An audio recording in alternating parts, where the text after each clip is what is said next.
Hey everybody, thanks for joining me for episode number 68 of Buy Black Podcast. This is another great live interview that we did with Maya Gaddie. And before we jump into it, I just wanted to remind you that my signature online program, dopebusinessplan.com, will be releasing in early January of 2019.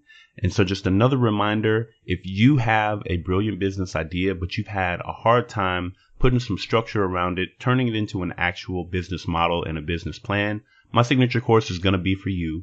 And so what you'll want to do is go to dopebusinessplan.com, put in your email address, and I will keep you updated with all the progress as I continue to build out the course. You'll also have first access to a pre-sale release of the first modules at a much discounted price. So again, if you want to turn your brilliant business idea into a dope business plan, go to dopebusinessplan.com, put in your email address, and I will keep you updated as the program continues to get built.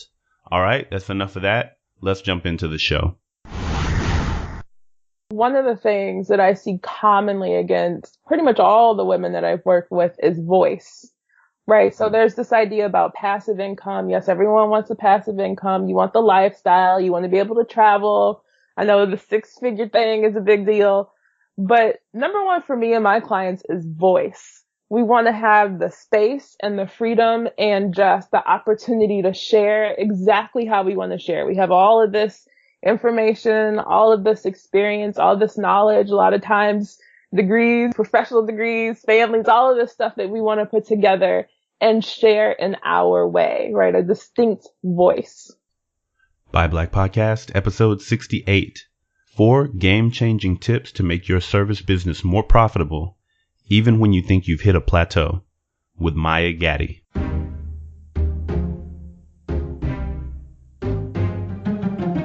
Welcome to Buy Black, the voice of Black business. The only podcast that provides free marketing for growing Black companies, education for budding entrepreneurs, and a reliable place for consumers to find and spend money in quality Black-owned businesses. I'm your host, Gerald Jones. And if you learned something from this episode, be sure to subscribe and leave us a rating or review on iTunes. Ready? Let's get to work. Hey everybody, welcome back to Buy Black Podcast, the voice of Black business. Today I am joined by Maya Gaddie, and she is going to teach us how we can make our businesses more profitable, even if we feel like we have hit a plateau, by taking our service-based businesses online. Maya, thank you for joining me today. Thank you so much for having me. It's a pleasure. Absolutely. And as we talked about before, I usually overproduce these, but I don't want to do that today. For folks who are watching live, Maya and I will definitely be having a conversation with you, taking questions from the live chat. So if you jump in and you hear anything you like or that you don't, go ahead and drop a question in the chat and we will have a conversation together. But I want to go ahead and just get started. Maya, tell us a little bit about yourself, your history, and how you got started in the business you've got right now. Yeah, so a little bit about me. I started out actually as a journalist, and then I moved on and became an educator and then went into corporate. And then about 7 years ago, I started my business around technology. My first program was called This Is How to Tech, and I ran an online program primarily for women of color, female entrepreneurs who really wanted to figure out what they needed to do around the technology in their online business. And then that really kind of just brought me to Launch Your Class, which is the program I ran after that.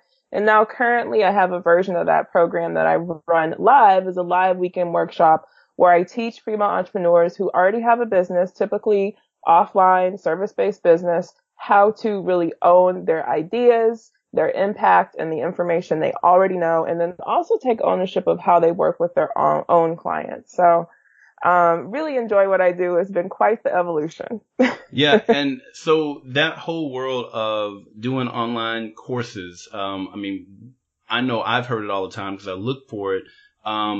It's a way to create passive income because once you've created a course once, it can pay you forever so long as people are buying it. So how was it that you decided to kind of make that leap over into being a primarily online-based business as opposed to that traditional corporate route that you were already on? What was the catalyst for that? Oh, that's such a good question. No, I think it was twofold. It was really like, one, I didn't want someone else to be in control of my schedule and really how I was running my life and the opportunities to travel and just everyday lifestyle kind of thing. And then second, my last corporate gig and a lot of my corporate gigs at the end were about traveling. I was a traveling speaker, and sometimes I wake up in LA, be in New Jersey during the day, come back to LA at night. And at high season, we were traveling for like 3 weeks straight. It was just total burnout. It was fun for me when I was in my early to almost mid 20s. And then after that, it just kind of got to a point where it's like, I only want to be home in my own bed. I want to relax. Now I love to travel, but for fun, right? For my own purposes. So, Right. yeah. Okay. And so then when you got into building the online course, that first course that you did was called This Is How You Tech. This is how to tech. Yep. All right. So most of us probably don't know how to tech still, but what was it about that course? Was it intended to teach Black women how to get into the tech space, or how to talk in those environments? Like what was it that kind of took you from how to tech to how to build online courses? Walk me through kind of that progression. Yeah. So for me, it's never really been about getting other women to become like a tech genius, right? I want them to be tech sufficient, but to really kind of hang out and play in their own genius zone. But I want women to be able to have a conversation about technology, understand it, be able to do basic updates, not get screwed over by someone else, right? In terms of buying the wrong tech thing or over purchasing or that kind of thing. So really just to be fluent in their business. And so it was the same idea at that time, same kind of core concept.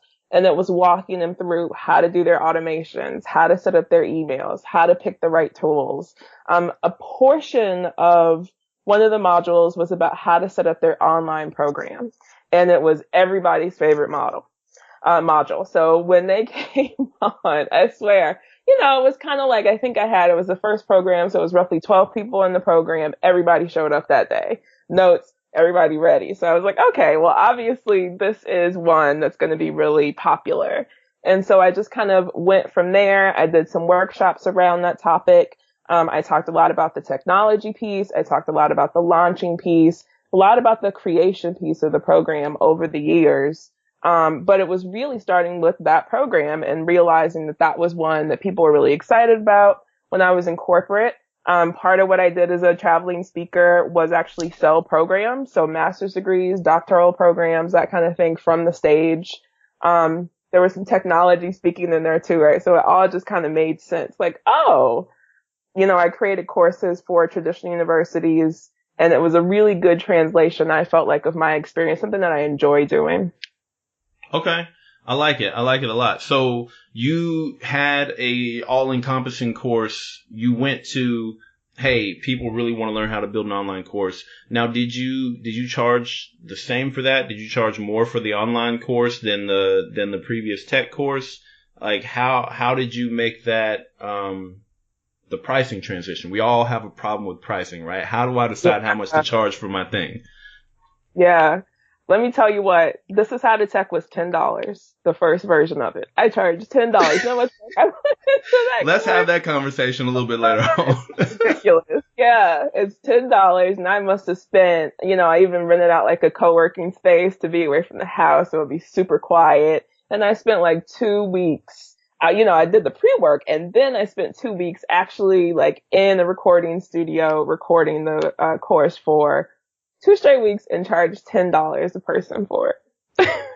Wow. I wouldn't do that again. Yeah. But I share that story, especially with my clients, because it's like, look, I understand where you're starting from, but that's not where you have to hang out and end up. Yeah. So yeah. The next course that you did, the how to build your course, what did you learn? How did you turn around and price that one? I don't remember exactly. It was like $100 to $150 range. Okay. Right? So it wasn't like this big, it was a big, massive jump for me at the time though, right? It was a mental jump to be able to charge that much. And then it was also a price jump for people who are used to paying $10 to move to like 120 or something like that. Yeah. And then, the other thing that I started doing too is I would do the program live. Of course, I would have all my materials, exactly what I'm going to go through. But what I found, and one of the concepts I still teach now, is like do the program live so you can get live feedback from real students in real time and really see what you can take out, what you need to tweak, what needs more of an explanation. So those are the two main things I did differently. Okay. Yeah. And so I wanted to ask that just because I know I have a problem with pricing. A lot of people in the audience probably have a problem with pricing. And we think that if we charge too much, people won't buy it. But we don't take into account, like you said, you spent weeks prepping and putting this material together. It was probably a full comprehensive video course. And then you're putting it out there and it's like, you're not going to get the return on investment for the value that you put into it. So, I think a lot of us do that. The first thing we put out there, we're like, oh, way underpriced. Then the second thing is a whole lot higher price, but still probably underpriced, right? And then you eventually figure out kind of who you're supposed to be in the marketplace. So as we're talking, again, for those of y'all who have checked in, thank you for being here for the show. If you have questions for Maya, if you have questions for me, please drop them into the chat. We want you guys to be a part of the conversation. But Maya, as we move kind of into the conversation, tell me, who is your target client? What's that avatar look like? Just so as people are listening, if they need your help, if they will be a good client for you, what does that business owner look like? Yeah, so I primarily work with women of color who have been in business for 10 plus years, typically a service-based business around health and wellness. Sometimes you might be a life coach or sometimes you might do something around that perimeter, but it's typically health and wellness, nutritionists, yoga coaches, different types of body coaches, that kind of thing. And really working with them to take what they already know, right? So something they're already offering or a piece of something they're already offering, typically in the offline space, bring it online, put it in a signature program, what I like to call, I know you're creating one right now too. Oh yeah. So I just saw your page. It looks pretty good. Oh, thank you. Yeah.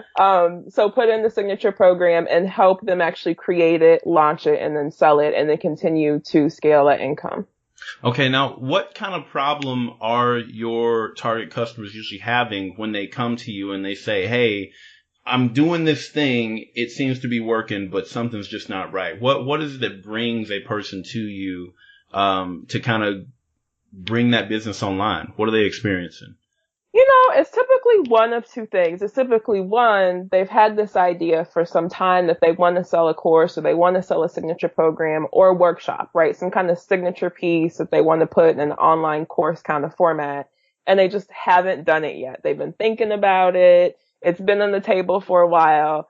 And that's typically the main reason people come to me. I would say kind of a secondary reason is they really want to take their income to the next level. So maybe they're doing a lot of one-to-one or a lot of service work and the income might even be good, but it's just like, it's too much. I'm already maxed out. I'm ready to do something else that is both a little bit more passive, that elevates their work and that allows them create a recurring income for themselves and to get them better results for their clients. Yeah, we always hear about passive income, right? Passive income is the way to wealth. So, let's dig into it. You said that you have 4 game-changing tips that are going to help you make that business more profitable, even when you hit the plateau. So let's dig into those things. What are those game-changing tips? How are we going to get that passive income flowing? Yeah. So the first one is clarity.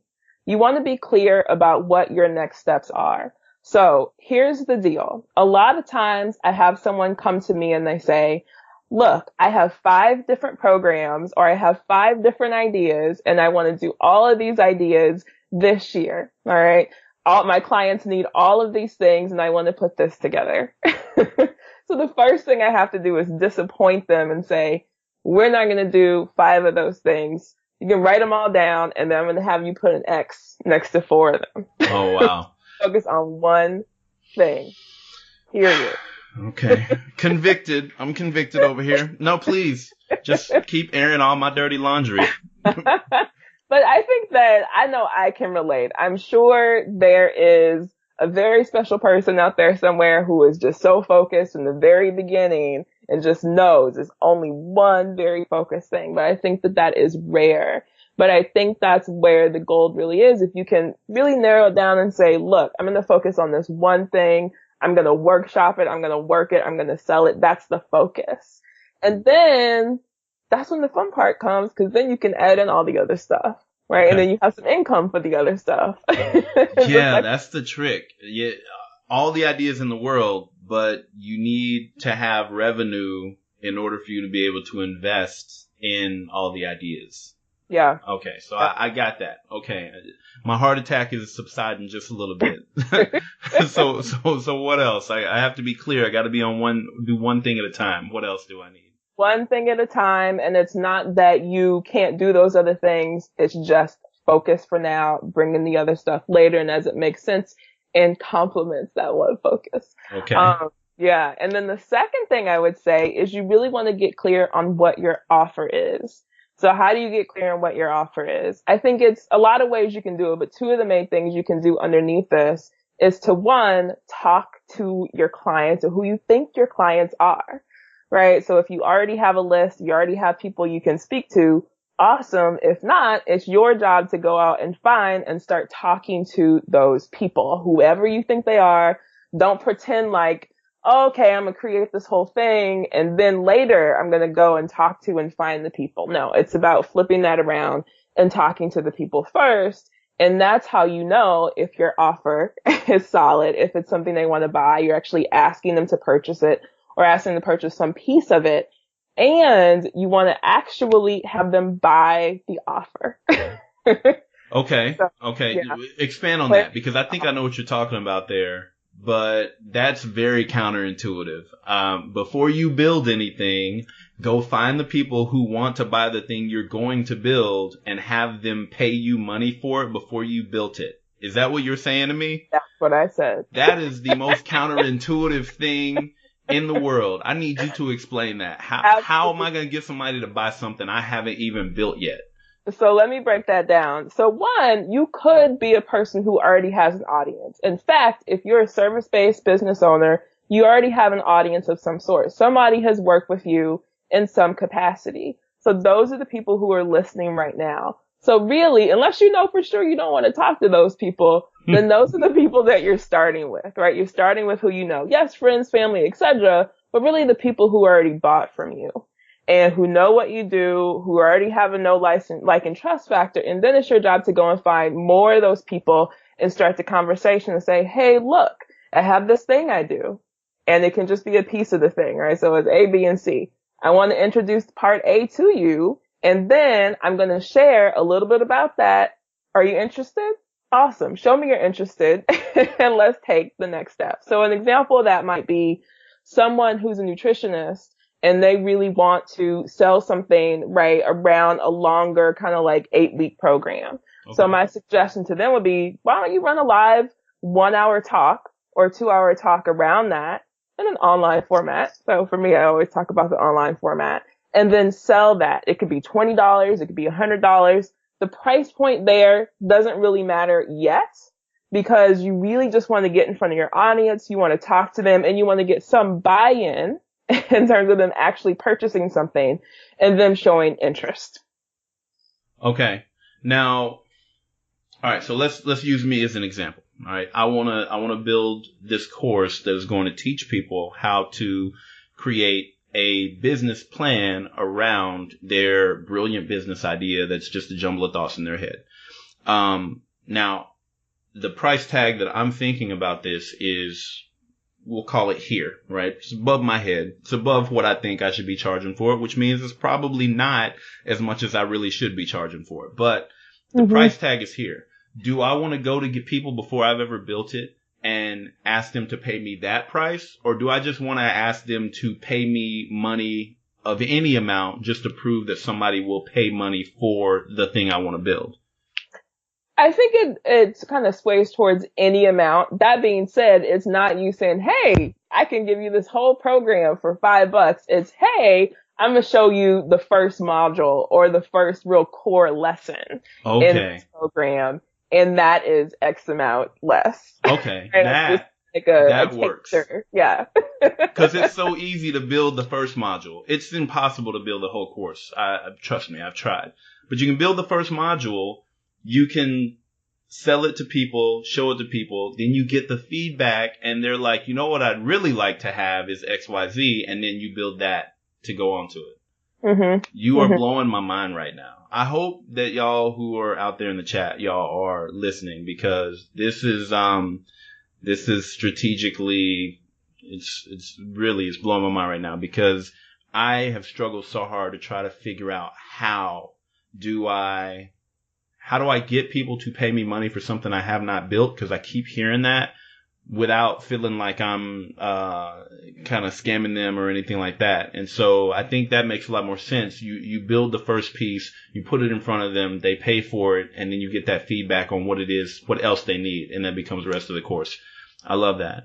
All right, so what is next? I've got be clear, do one thing at a time. Be clear on what the offer is. Get directly to the people that I'm already servicing or working with. Find out what they need. Get them to buy the thing before it's built. Okay, what's the next thing on the list? Yeah. So number one, the recap was clarity. And then number two was really about knowing what your offer is. One other little point underneath number two, in order to know what your offer is, right? So there's that first piece where you're selling something. But it's always my suggestion too, at the very least, for the first run of your program, to run it live from start to finish. Like, don't try to box it up yet. Don't try to make it passive income yet. Run it live the first time so you really know what your offer is from A to Z. You've had people go through it. You got the feedback. You made the adjustments. And then you can automate it or semi-automate it. So that would be, the last part of the offer piece. And then the third thing, pivot. Right? So the third thing, pivoting, is really just about you looking back at, okay, I sold the first piece of my course, then I ran the course. What would I change? What would I do differently next time? How would I price differently next time? How can I take, less hours to do this again? How can I take some of the burden off of myself? How can I really enjoy this? How can you pivot and make it a real part of your lifestyle, something that can be sustainable and help you create recurring income each and every time? Okay. So I get that with a pivot, and that's a really common word in the entrepreneur world, in the startup world, is to pivot from this and pivot from that. So can you go a little bit more into detail about that, of why it's so important to be open to pivot your business rather than trying to stay the original course that you had? Yes, I can. Absolutely. So I have a client. Her name is Laura Carter, and she does Ayurvedic health, right? So she is an amazing woman who really helps women in terms of not just having a diet or not just having something where you're doing calorie counting all the time, but something you can incorporate into the rest of your lifestyle and really have enjoyable foods and movement and just a really good self-care and health practice for yourself. So when she came to me originally, she was working primarily one-to-one. She was doing a lot of in-person speaking, that kind of thing. So what we really wanted to do was take her program, which was mostly already created, but not really in an online format, put it into an online format, and then sell it to her ideal clients. So one of the things that we really started with is the talk that I'm telling you about, right? Okay. How to do the talk. Actually take people through that, let her get comfortable with doing the talk, and then put it up for an opportunity for sale. Now, her pivot came after she ran the first run of her program. Okay. It was very clear to her, like, okay, I don't want to do a quiz in the beginning because the quiz is very confusing for people. So I'm going to remove that piece and put that at the end. I'm also going to make, she thought it was very actionable and there's lots of information there, but she's like, I'll pull some of that information out. Here are the 3 pieces I'm going to pull out. Here's what I'm going to put in terms of tangible action steps they can take every week to see more progress. And she's going to add in a live cooking class and a live yoga class once a month, right? So it's that piece of the pivot, because those are the fun things for her. Some of it wasn't that fun. Some of it was really fun. And some things were like, okay, I could have added that piece in. So I feel like that's where the pivot really happens. Going back and strategically looking at what do you want to change about your program? How do you want to run it differently next time? Okay. And I think it's really, I'm sorry. What were you saying? I said, and look at the price point if it makes sense to change the price point. Yeah. Yes. What I really liked about what you said there was your client went back and looked at it and identified the places of these are the parts that I enjoy doing. So I'm going to add more of that. These are the parts I really don't enjoy doing. So we're either going to automate or we're going to remove those pieces of it. And so even as you're pivoting, it's not let me pivot to, let's say either make more money or make it bigger or anything like that. It's just let me figure out which parts of this thing I'm going to enjoy doing. Let me figure out a way to make this a better experience for me and for my clients as we go forward. I really like that. The whole idea of pivoting, I think, is overused, and people don't understand that in order to do a pivot, that means you keep one foot planted. It doesn't mean you just completely abandon the thing that you built and now you're going in a different direction. You're still kind of going in the same direction. You've got one foot planted where you were, but you're just kind of making a slight deviation towards a better path. So I like that. So after we pivot, then what do we have to do? Yeah, then the last thing is to follow up and be consistent. So really follow up, right, is the core message there. But what I mean by follow up is a lot of times you need to build in a break, whether that's a couple days, a week, or a couple weeks. And then I feel like once you are perhaps a little bit more seasoned, you might even have something where you take 2 weeks off after, and then maybe you have a membership or a call kind of in between, to really give yourself some downtime. Okay. Launching courses and creating your signature program, right? So I kind of feel like launching the course is one thing, and there's the mechanics of all that. But then your signature is really about putting your voice, your message, your passion into it. And it can be a lot of fun, but it can also be energy draining. So I think you have to be aware of that and give yourself some time and space, however you need to build that in. So that being said, you still got to do the follow up. It's about the consistent action in terms of following up with the people who didn't buy, following the people who did buy and getting feedback, taking them to a next step if it makes sense, taking them to get the next result, figuring out where your market is, seeing what really worked last time, and continuing to build your list, high quality, not high number, and sell and repeat the process so you have a really clear client path. Interchangeable with sales funnel, but I just like to call it client path.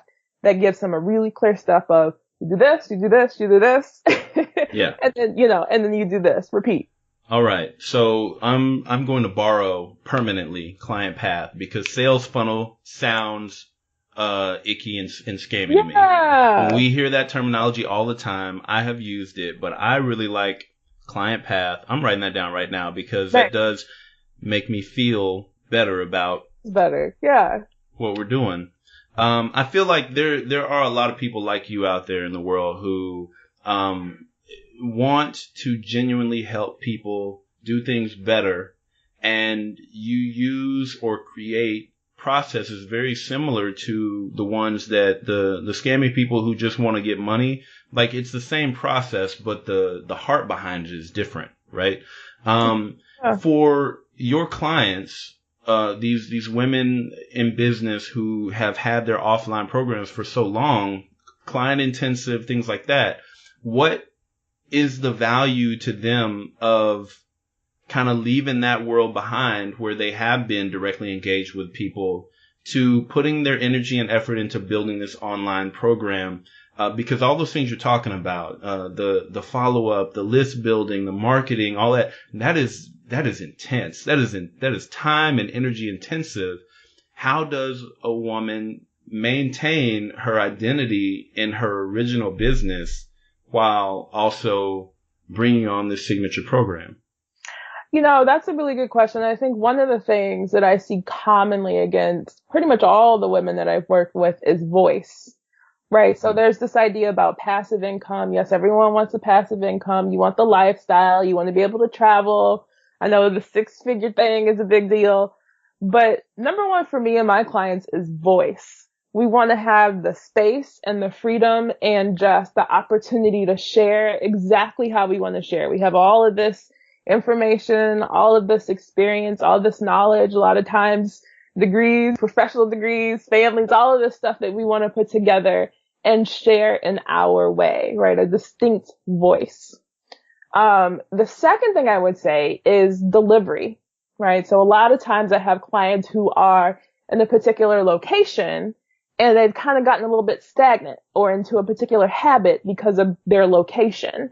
And bringing it online really allows them to open up their market, of course, around the world, but also allows them to focus in on, okay, look, these are where I'm getting my main clients from, this particular city or these 3 cities that I wasn't previously reaching.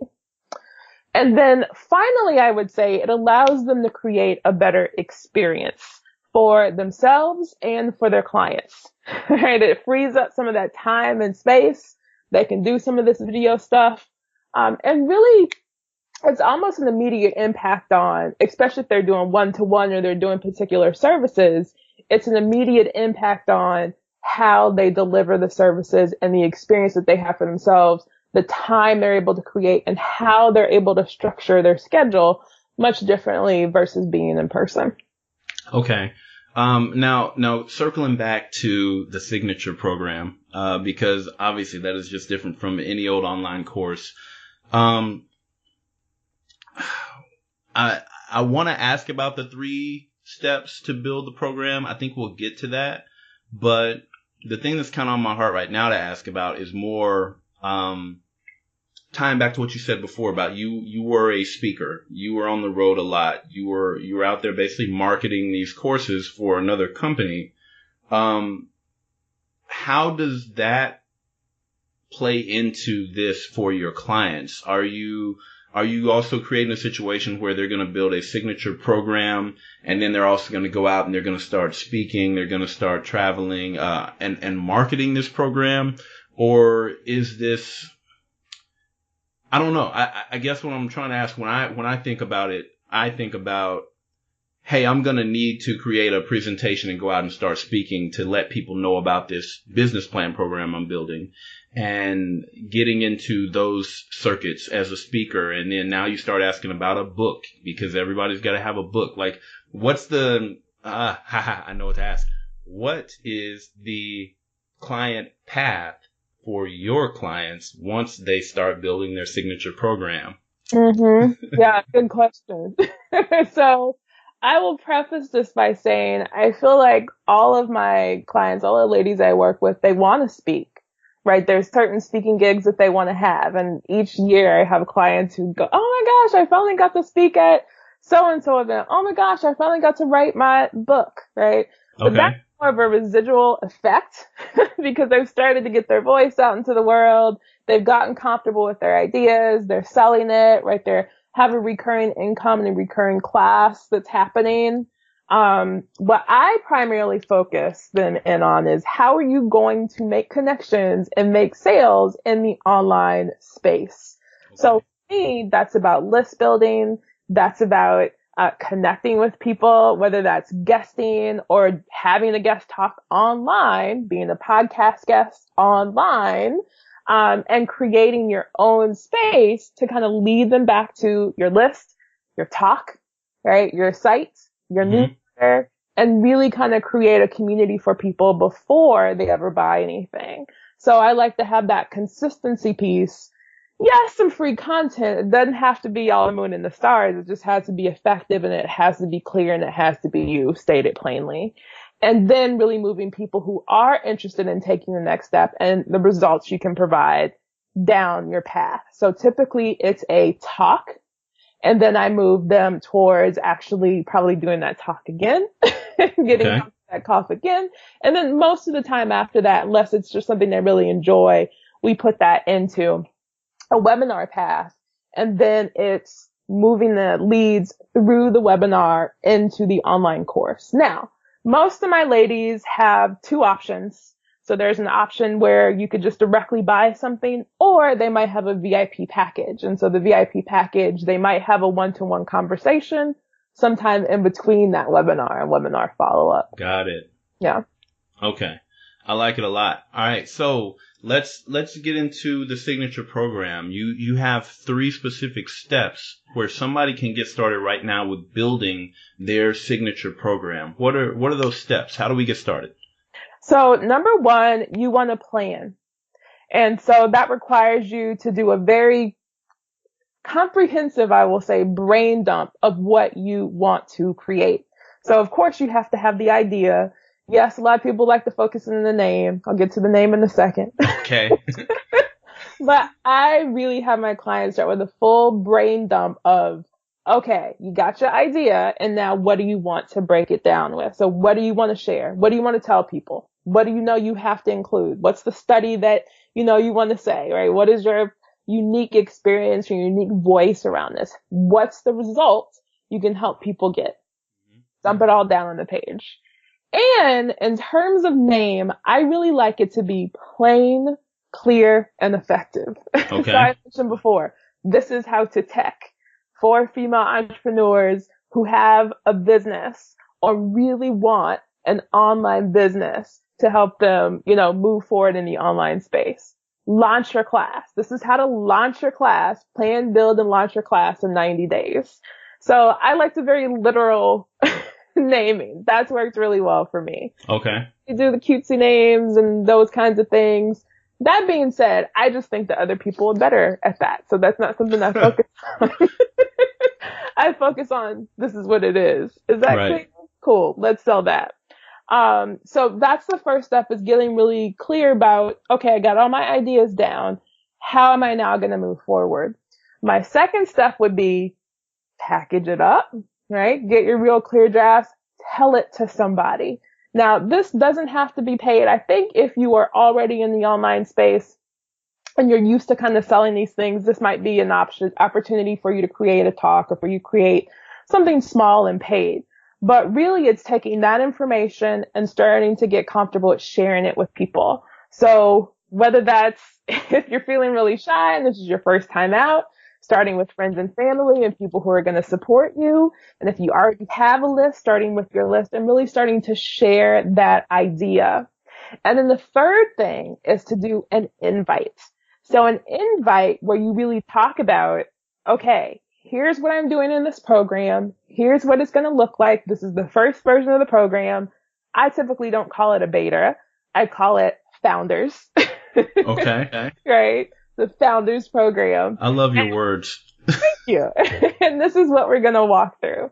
Now, the typical format I have my clients do in this case would be 3 weeks, right? And the 3 weeks kind of depends on them, but the typical would be you do, half a day for 3 weeks in a row. Or if you don't have that much time, or you have a very focused way that you're going to deliver content, you could do 1 hour for 3 weeks in a row. It gets people in the habit of actually showing up and being there. It shows you who your best clients are. You've started to make some money around it. You have an opportunity to share your ideas.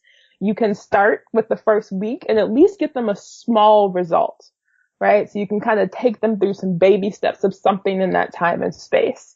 So it really gets you in action, in motion, sharing your ideas, and into a starting place to move on and create a larger program if you want to. Okay.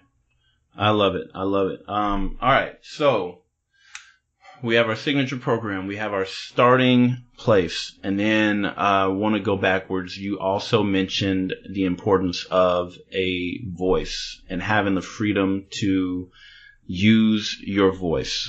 All right. So one of the things that you wrote to me, you said you wanted to share why understanding and sharing your voice loudly and clearly where your audience can hear you changes everything in your online business. And I feel like those qualifiers are so key, right? Yeah. Loud and clear and where your people can find you. Because there's a lot of places online now and there are a lot of places where it is just noise. So how do you figure that out? How does one share their voice loudly and clearly? How does one find the place where your audience is, where they'll hear you? And just exactly what effect does that have on building your online business? Ain't nothing to it but to do it. For real. So the thing about this is, I think that it's one of those things, again, it's kind of like flipping the script on what you would typically think is a logical idea or is the standard. So it's like, oh, I'm going to go and create this course and then I'm going to share it with people. No, it's, I'm going to go and talk to people first and then things will come together. So it's about having that consistency. So let me break it down. What I mean by that is, yes, you want to do the research. Yes, you want to have a very educated guess of where you think your audience is. And then you want to actually go and talk to that audience. How? So typically, if my client feels really unsure, they're scared. Okay. Go talk to people. But if they feel really unsure, what I'll do is help them find a list. So we look at Amazon bestsellers. We look at the marketplace and see who has the top podcasts or the top shows. We look at who has the top programs, and we start to create a list from that. A lot of times I'll go, oh yeah, I really kind of vibe with that person. I don't know about that person. That person might not be for me, right? They don't have the same style. And so that's how we kind of start to get an idea. We create a list and we start to connect with those people. How? Maybe they have a community. Maybe they have an open office hours call. Maybe they have a podcast. Maybe they have a guest opportunity, right? So it's really like, do you vibe with this person? Are you interested? Do you think your audience is there? Is it a parallel audience? Awesome. Let's get connected. I love it. And it's the consistency of that too. Not just one time. I did it once. And now we're done. But doing that every week, every month, doesn't have to be a lot, just has to be consistent. Yeah, this is one of the reasons why you need a really good coach like you around, right? Because everything you just said, like that's exactly what I thought. It's like, oh, I really need to go find other shows to get featured on, or I need to go find publications to be in. And then I'm like, oh my God, but I have so many other things to do. But when you have a coach who can come and say, okay, right now, for this hour, this week, we're going to sit down and we're going to make a list of all the people you are going to reach out to. And next time we talk next week, you will have reached out to every single one of them and you are going to report back to me and let me know which ones of these things you're on. Because I do the same thing with my clients, but I can't do it for myself. And it's so crazy. Yeah. Actually, but that's what you're there for. Helps to actually send things sometimes, but it's all set up and ready to go, right? Yeah. And that's also something for my clients. I'm like, look, you have to get it done. That doesn't mean that your assistant can't send it, or if you have a tech savvy kid in the summer, that doesn't mean they can't send it. It just has to get done. And it has to get done consistently. Yeah. Yes, absolutely. That is great. So I love that, you're giving the advice of go find the podcast and go find this and the other. And we're sitting on a podcast right now. So I'm glad that you thought that we would vibe well together, that you came on the show. I want to transition us over into, I got a few questions I want to ask you before we kind of wrap it up. But before I ask those questions, is there anything that I should have asked you so far that I didn't, or anything that's kind of on your heart that you really want to share with the audience that we haven't talked about yet? I guess one thing I'll say is my current program is the live weekend workshop I was talking about. Okay. And, you can go to my site and find out more about me. I'm pretty sure you're going to ask me, like, what do I have to share with the audience? But one of the things I want to point out there is I took my launcher class experience, which was kind of like an experience in a box. I had live office hours, but that was it. You pick it up, it's a video course, and you go. And I moved it into a live weekend workshop format and then follow-up calls after that to make sure that people are getting things done. Okay. What I found in a box program, we'll call it, right, launcher class, is people got it done if they showed up, right? Okay. So it was really up to them. A lot of times I would have ladies, because I would stay on people, right? I got the automated emails. If I don't see you kind of doing the click-throughs, I'm like, so what happened? Where is it? And so a lot of times they would get it done eventually, sometimes over the course of a year, which is fine if that's, at the pace you want to move in. But with the live workshop, I really take them from start to finish over the course of 3 weeks. You get the bulk of it done over a weekend, and then over 3 weeks, you get the rest of the pieces done. So whoever comes there actually shows up and sits there and does the work is completed. And that's really rewarding for me. I think it's rewarding for the client, but I think it's also something for everybody to look at too. For anyone who's created an online program, signature course, workshop, it doesn't always have to be live. Maybe it's a component of it is live, but it really allows you to quickly connect with your clients, help them get some really dedicated results, and push out a finished product or a finished something, right? Whatever you're putting together with them in a workshop or in that live space. Okay. I love that. When we get off this phone call, we're going to be talking about that program that you have, because obviously I am a prime candidate for it, except that I am not a woman of color who has had a business for the last 10 years that's offline. However, where you're taking them, the client path that you're taking them on is a client path that I would love to walk with help as well. Yeah. Off of that subject, onto the subject of you, we've talked a lot about kind of how you came to be in the space that you're in right now, but a direct question, what is the biggest challenge that you have ever faced, and how did you overcome it, or what did you learn from it? When I first started my business, so it was back in 2011, and then I did pretty okay. I started with teaching online, so that was a little bit of a transition. I transitioned out of that into primarily helping small and mid-sized businesses, typically in Silicon Valley, so Silicon Beach here in LA, near LAX, and then Silicon Valley, we all know where that is. Okay. And helping those types of entrepreneurs really set up their tech system. So some consulting and actually implementation for that. And there was some good money in that. I just wasn't super jazzed about it. A lot of the people weren't necessarily passion-based entrepreneurs, right? So maybe they were making money, maybe they were making some impact. The money was there, but it wasn't like, you know, they may have been their second or third business and they're just kind of like pushing things out, generating income. So I really wanted to move into something that was more passion-based. So that's why I kind of did the switch, even though there's money in it. And I would say roughly in 2012, I had to ask friends for money. It was one of those months where I had to ask friends for money, and I was like, this really sucks. I'd never been in that kind of position before. But it was really, to me, it was dire. And I didn't feel like there was an option, or for me, it wasn't an option to move back home. I actually could have, I just didn't want to.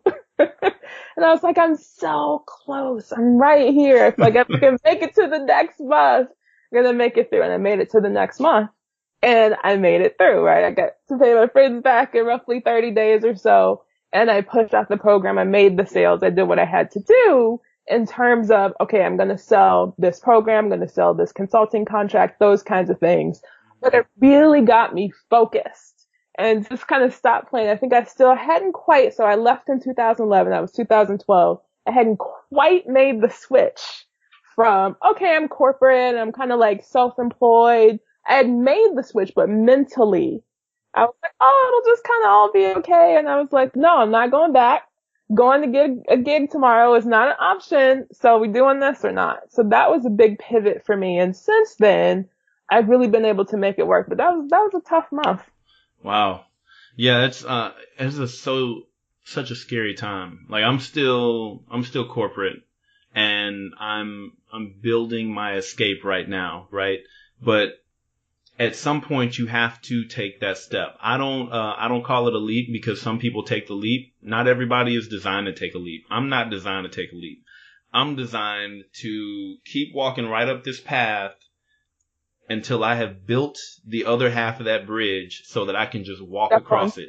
because I am not the, all right, I just got to take the leap and hope my wings. Nope. Can't do it. Maybe 10 years ago or longer, but with this wife and these kids and these mortgages, no. Yeah, no. I have to take a step. So yeah, that is definitely a hard thing to flip your brain over. But once you've either taken the leap or taken that step, keeping your mind switched and saying, "Ooh, this is scary, but I'm committed." I really commend you for that, because it's so easy to just say, I could have a job right now and get this check. Yeah. And I feel like that was the month I let that idea go. So it was like, okay, I'm not going to go apply for anything. I'm not going to go try to get a contract. Are we doing this or not? So that's when I did it. To kind of share a little bit, I was laid off from corporate the previous year. So like summer 2011, but we did have a severance package, and I did kind of just like space it out. So it felt like I had a good amount of cushion Yeah. for a year until that month, right? I was kind of combining my income with the savings, with the severance package. And then it was just kind of like, oh, well, I got to get it together and really Yes. not just have a portion of my income, but all of it. Like, Absolutely. yeah. Whew. All right. That was emotional. So,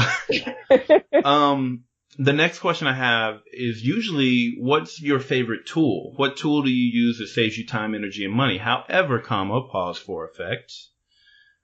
I'm going to ask you, what are the tools that you most recommend for your clients who are building an online business like this? Because there are so many of them out there. I chose to set up with Kartra. I don't know if you've heard of that one. It's pretty new, and it purports to be an all-encompassing online business platform. It's got the marketing built into it. It's got the client paths, email series, and you can store videos on there. You can build your entire courses on there. You can build the membership back end on there. Like, you can basically build everything in Kartra. And I was introduced to that by a recent guest, Tyron Kuttner, who set up his business, welldressedacademy.com, using Kartra. So then I looked at it and I was like, wow, everything in here in one spot. So that's what I set up. I would check it out, definitely.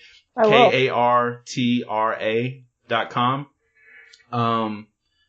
But from your perspective, working with your clients, with the experience you have, what's either your favorite tools that you use, or what are the tools you most recommend for your clients who are trying to set up their signature programs online? Yeah, so I will just kind of make a brief comment about what you said. So Kartra, I think, is what I was looking for when I started, is what I'm still looking for. I have to, look at it. But the idea is, I think I was always looking for this all-encompassing tool. You can get everything done. I think Infusionsoft got pretty close to that at some point. And then, the nickname was, it's Confusionsoft. But I feel like I haven't been in there recently. We haven't had any clients on there because all my clients go through, I'll tell you the tool in a second, but it was, it's been updated. But at some point it was like, okay, we need tools that do everything well.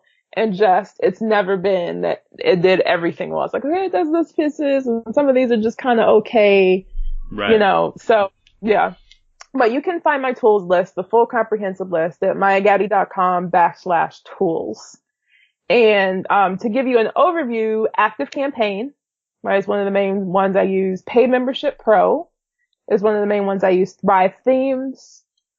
So I really like for my clients to have ownership over their products and everything they have. And so what you'll find is I might not use something like a site that takes a percentage off of work or something like that, because I want them to say, you bought the software for the year, or you bought the software forever if it's an option, and you have ownership over your site, your materials, your tools, everything, right? So yeah, but the comprehensive list is there.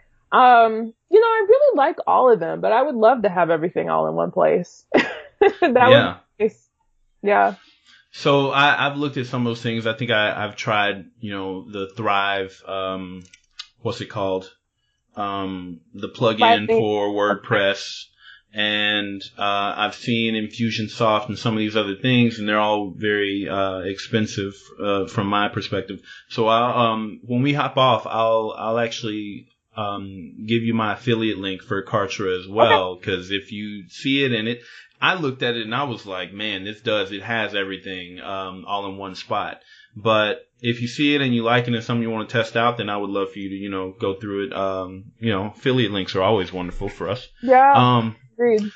But that does bring me to those last questions of, what is it that you have coming up? What is it that you want to bring potential clients into?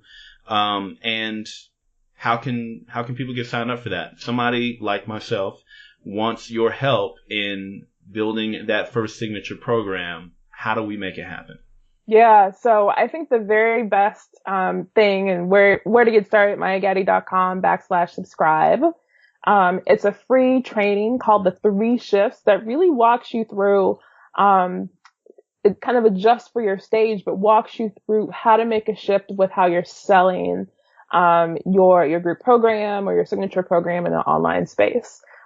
It's short, sweet, to the point, but if you actually do the action exercises, it's fairly impactful. It also helps you take a look at yourself as a buyer, as a client online, and look at some of your own preferences and how it relates to your client preferences, and see what kind of parallels are there.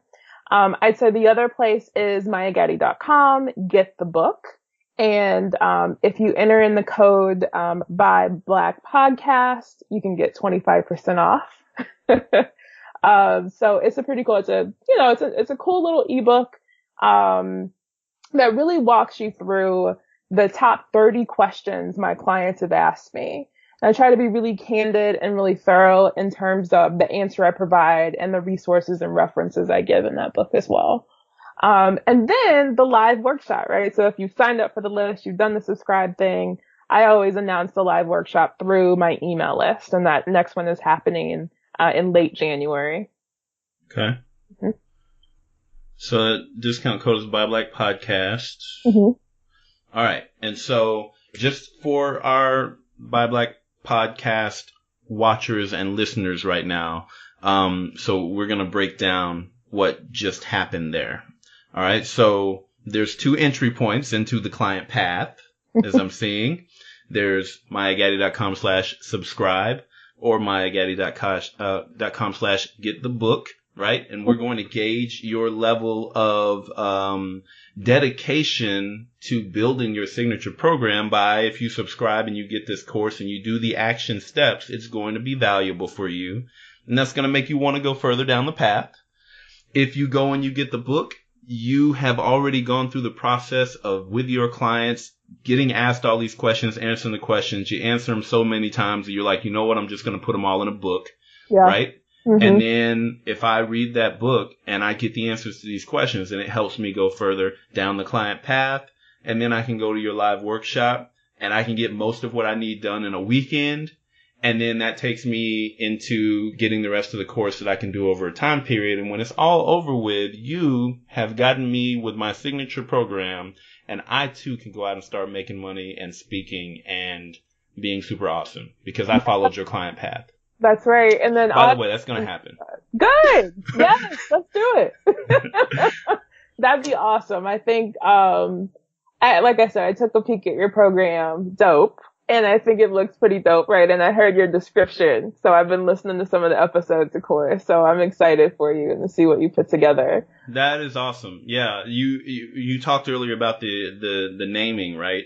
And the way that I came to that name was the same process that you said. I sat down and I wrote down, because my problem is I help so many different people do so many different things. So I sat down and I said, okay, when I'm building a training program for a corporate training program, what do I do? And I wrote down, and there was like 7 steps that I go through to identify what needs to be built.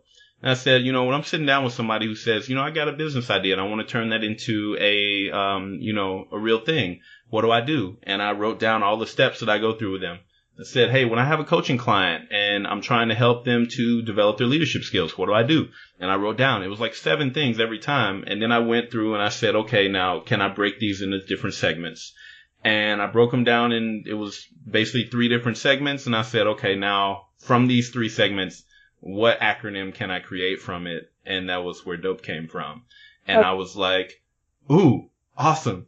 And then I went and I found the website, and I was like, nobody has this yet. This is my thing. And so it was kind of a cutesy name, but it came from that same process of write down the things that you want to help people do.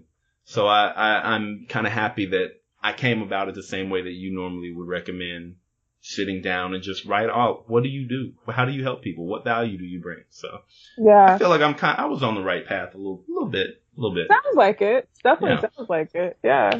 That's awesome. And then, so before we go to the last question, again, folks, MayaGaddie.com/get the book. And if you use the discount code Buy Black Podcast, that's BUY Black Podcast, you will get 25% off. 25% off. Yep. 25% off the book. Or if you're more of an online course type person, you can go to mygaddie.com/subscribe, and then you will get access to a limited free course with action plan steps you can go through that will actually help you going down the path toward building your program. So, two highly valuable things. I'm going to be doing those when we get off the phone. And of course, I'm going to be trying to get myself in the live course. But before we get out of here today, I have one last question for you. And that is, what is your number one piece of advice for our Buy Black podcast listening community as a whole? Yeah, I would say the number one piece of advice is to take action. Tiny, regular action toward your goal.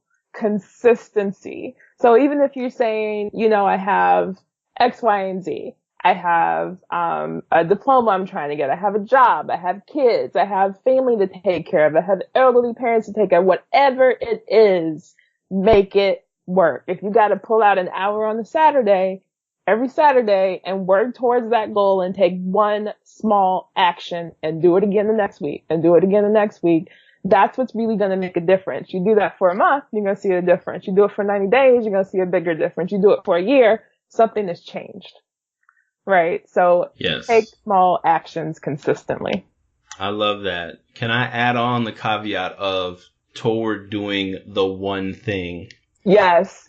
One thing. Don't just do a whole Because I'm always taking actions and they go 15 different directions. Yeah.